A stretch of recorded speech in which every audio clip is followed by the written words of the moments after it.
The Deputy Chief Executive of the Department of Health and Social Care joins us here, and a very apt call because, Quing is being a charity, mental health and all that, this discovery is the sort of message here today.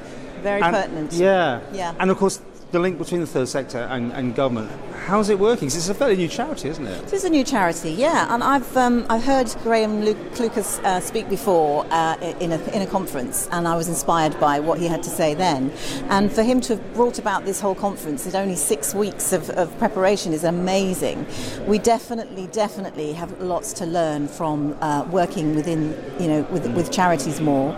The department has been reaching out, and we've been hoping to have a health and care alliance with third sector. So to have involvement from Quing in that would be fantastic. So we're really pleased. I'm pleased to be here. I know a number of people from the department are here today, and we're here to learn and to understand the concepts. But it's all very, very pertinent to what we're trying to achieve in the future. This was something that seemed to be really under the radar for everyone. No one talks about mental health and that sort of thing. Now it seems much more.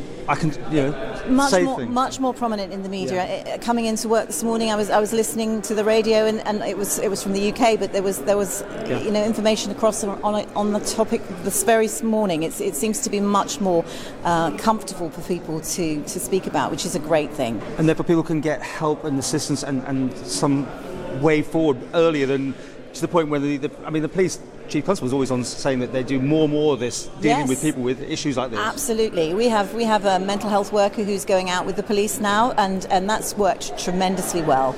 I know everybody's really, really pleased, because sometimes obviously the police recognise something's wrong, but they don't necessarily know whether it's something that really needs help, or that they need to be able to just try and understand that better. So to work with a colleague from within health and social care is fantastic. So that's worked very well. Now, is this a cheap option where the government should be putting all the effort in, or you start relying on the third sector? No, well, I don't think it's a cheap option. It's just, when you hear what people have to say, it's about actually the community coming together, and people respond probably better to people in the community than they do some providers of services.